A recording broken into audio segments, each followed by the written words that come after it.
गांधी से उम्मीद है कि वो सनातन में आपके लिए सहयोग। हमें तो आपसे भी उम्मीद दिख रही है। और कुछ बताओ, हमें नेताओं पे कुछ बोलना ही नहीं तो काहे को खुजली कर रहे हो बेफिक्र।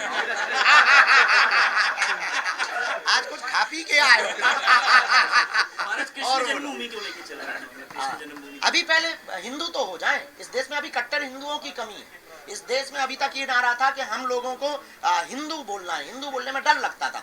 हमने एक नया विचार दिया है कि छेड़ोगे तो छोड़ेंगे। आप छेड़ोगे तो छोड़ा नहीं जाएगा। पहले हमें इस देश में कट्टर हिंदू बनाना है, कट्टर हिंदुस्तानी बनाना है। इसके बाद में जितने भी सनातनी हिंदू मंदिर है वो तो अपने हैं ही, ले लेंगे। हमने ये कहा मेरे अंगने में तुम्हारा क्या काम भाई। मक्का मदीना में हमें नहीं बुलाया जाता। आप इतने ही उदारवादी गंगा जमुनी क्यों मक्का मदीना में हमारी दुकान लगवा दो, हम भी गरीब ही हैं भैया।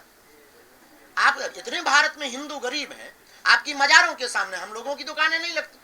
तो मेरे अंगने में तुम्हारा क्या काम। आपको त्रिवेणी का ज्ञान नहीं, संगम का ज्ञान नहीं, संतों के मान का पता नहीं, कथा का आपको पता नहीं, संतों की महिमा का पता नहीं, खालसा क्या होते हैं, पंथ क्या होते हैं, इसके बारे में आपको पता नहीं। तो आप वहां जाकर के करोगे क्या? धंधा करके मूत्र कांड करोगे, थूक कांड करोगे। इससे बेहतरीन ये मेरे अंगने में तुम्हारा क्या काम। हम तुम्हारी मस्जिदों में नहीं घुसते, तुम हमारे, और हमारे हिंदू तुम्हारी मस्जिदों में घुसे जूते मारो। जात पात की करो विदाई, हम सब हिंदू भाई भाई।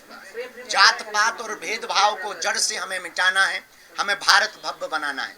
इसी विषय को लेकर हिंदुस्तान में रहने वाले लोगों को हिंदुस्तानी होने का गर्व हो, इस बात को पुष्ट करने के लिए इस देश का सबसे बड़ा जहर है जात पात, ऊंच नीच, भेदभाव। और गांव गांव में ये रूढ़िवादिता बहुत है, गांव गांव में अंधविश्वास बहुत है।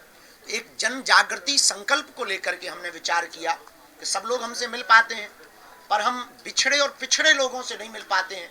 इस देश में कोई भी लड़ाई होती है तो या तो ये ब्राह्मणों से होती है, या क्षत्रियों से होती है, या वैश्यों से होती है, या शुद्ध वर्ण से होती है। कोई भी हिंदुस्तानी से नहीं होती। ना कोई हिंदू बनने को तैयार है, ना हिंदुस्तानी बनने को तैयार है। आने वाले 10-20 साल बाद एक ऐसा समय आएगा कि हम 90% से 80 के नीचे आ गए, और वो लोग मतलब इस्लाम धर्म के लोग अपनी जनसंख्या इतनी तेज से बढ़ा रहे हैं कि वो लोग 6% से 22% के ऊपर पहुंच गए।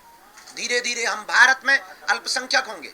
लगभग 65 देश हैं इस्लामों के, 95 से ज्यादा देश हैं ईसाइयों के, पर पूरी दुनिया में एक भी ऐसा देश नहीं है जो हिंदुओं के लिए हो। Suriname, Cambodia, Indonesia, Nepal, Fiji, Mauritius, इन देशों में रहने वाले हिंदुओं पर वहां की सरकार अगर अत्याचार करती है, आज जैसे कनाडा में कर रही है, और अगर उनको भगा दिया जाता है, तो हिंदुओं के लिए एक भी जगह नहीं है जहां वो सुरक्षित रह सके। इस बात को लेकर के अब हमने ठाना है 21 नवंबर से 29 नवंबर तक हिंदुओं को जगाने के लिए हम 160 किलोमीटर की राम राजा ओरछा तक बागेश्वर धाम से पद यात्रा कर रहे हैं। बिछड़े और पिछड़े लोगों को गले लगाएंगे और हम भिक्षा मांगेंगे कि हिंदू एक हो जाओ और हम सब हिंदू एक हैं, इस बात की भिक्षा मांगेंगे। शेष आपके जो भी प्रश्न हो यात्रा से संबंधित अथवा जो भी आपके मन में भाव हो पूछ सकते हैं। चूंकि सनातन को बढ़ाता हुआ तो इस पर आप क्या कहें? देखिए, अब बोल कौन रहा ये बड़ा महत्वपूर्ण है। कांग्रेस के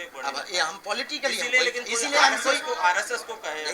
कमेंट हम किसी राजनेता पे इसलिए नहीं करते क्योंकि हम एक पार्टी तो कटेंगे को लेकर के लगातार मुंबई में भी अब निमंत्रण छप रहे हैं शादी के, उसमें भी लिखा जा रहा है कि कटेंगे तो बटेंगे। बिल्कुल बटेंगे तो देखिए, एजे किसी भी राजनेता के ऊपर हमने ना आज तक टिप्पणियां की है, ना कोई जवाब दिया है। हमारे स्वभाव में है, क्योंकि हमारा रास्ता एक अलग है, आध्यात्मिक रास्ता है।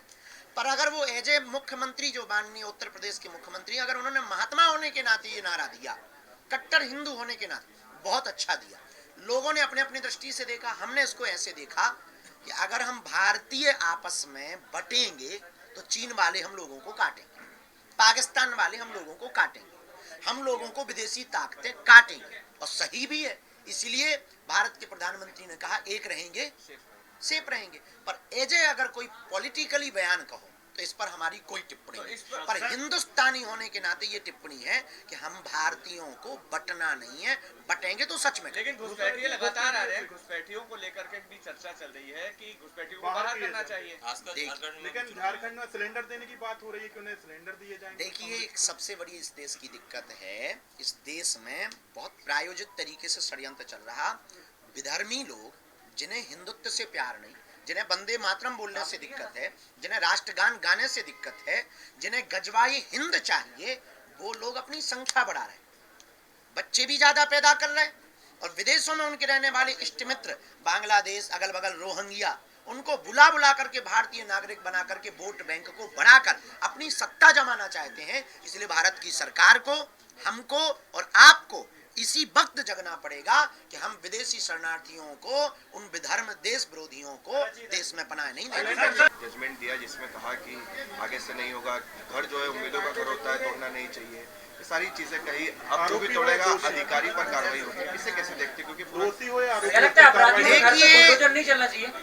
अपराधी की कोई जात नहीं होती और अपराधी के कोई सपने नहीं होते। अपराधी के सपने सिर्फ अपराध होते हैं, वो अपराध होते हैं, तो उसके जितने भी सपने हैं उनको चकनाचूर किया जाना चाहिए। और सुप्रीम कोर्ट के जो आदेश है उसको हम खंडन नहीं कर सकते हैं, क्योंकि हमारे दादा परदादाओं ने इस देश के संविधान को स्वीकार किया है, देश संविधान से ही चलेगा। तो जो सुप्रीम कोर्ट का निर्देश है वो ठीक है, लेकिन एक बार हम फिर प्रार्थना करेंगे कि पुनर्विचार होना चाहिए। अपराधियों के कोई सपने नहीं होते, उनका एक ही सपना होता है अपराध करना। किसी ने कहा है कि भगवाधारियों को राजनीति नहीं करना चाहिए, सूट बूट वालों को करना चाहिए। क्या गजब के उल्लू हो आप भी।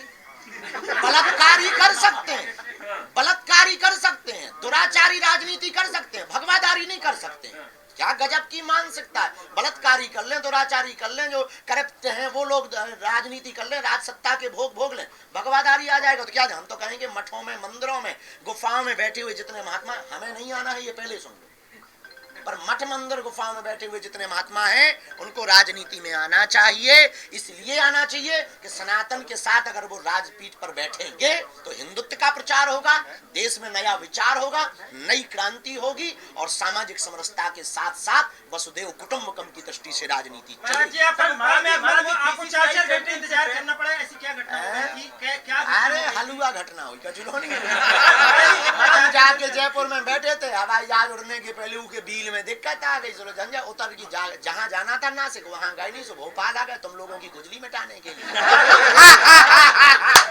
घटना थोड़ी। अब करो या मरो की बारी है, भारत पर संकट भारी है, इसलिए अब घर से बाहर हम हिंदुओं को निकलना होगा। तौकीर रजा ने कहा है कि हम जाम कर देंगे, वो कानून की रूह कांप जाएगी, हिंदुओं की रूह कांप जाएगी। तौकीर रजा को हम धन्यवाद दे रहे हैं कि तुमने हिंदू जगाने के लिए एक नया संग्राम छेड़ा है। तुम कह रहे हैं कि हम जो है दिल्ली तक, जयपुर से दिल्ली तक आएंगे और जाम करेंगे और हिंदुओं की रूह कांप जाएगी। तौकीर रजा साहब, इस देश संविधान से चलेगा, कानून से चलेगा। तुम कह रहे हो कि तुम जाम करोगे तो रूह कांप जाएगी, हम भी आएंगे तो तुम्हारी भी। सियावल रामचंद्र की जय। शिक्षा का मुद्दा है इस देश में, जात पात का मुद्दा है इस देश में, अंधविश्वास का मुद्दा है इस देश में। हम जहाँ क्षेत्र में रहते हैं वहाँ हॉस्पिटल नहीं है, सड़कें नहीं है, पानी नहीं है, ये दिलवाओ। संविधान का भी मुद्दा बता रहे हैं, संविधान का ऐसे तो बहुत मुद्दे हैं, एक आध तो पूरा करके बतवा दो तुम पहले। महाराज जी, बीसीसीआई ने फैसला लिया है कि जो चैंपियनशिप है क्रिकेट की, इंडियन टीम पाकिस्तान नहीं जाएगी, किस तरह से देखते हैं? अब देखिए, पाकिस्तान इसलिए नहीं जाएगी, बेचारे भिखमंगे हैं और उनकी हालत ठीक नहीं है। कल के दिन खान पान व्यवहार ठीक ना हो पे तो अपन बेइज्जती करने थोड़ी जाएंगे, भूखे मारने थोड़ी जाएंगे। ठीक निर्णय लिया है, पाकिस्तान क्यों जाए, क्या जरूरत है? उसने हर बार धोखा दिया है, हर बार उसने वादे तोड़े हैं, कितने समझौते नहीं हुए, हर समझौते को उसने तोड़ा है, जितने समझौते हुए सब तोड़े हैं। क्या ठिकाना हमारे यहाँ जो उन लोगों को भी किडनैप कर ले, उनका कोई ठिकाना नहीं है, भरोसा नहीं है। पहले वो भरोसा जीते, शरण में आवे, इसके बाद अभी वो दूसरे के दम पे जिंदा है, चीन के दम पे जिंदा है। पहले वो भारत की शरण में आवे, इसके बाद में देखा जाएगा।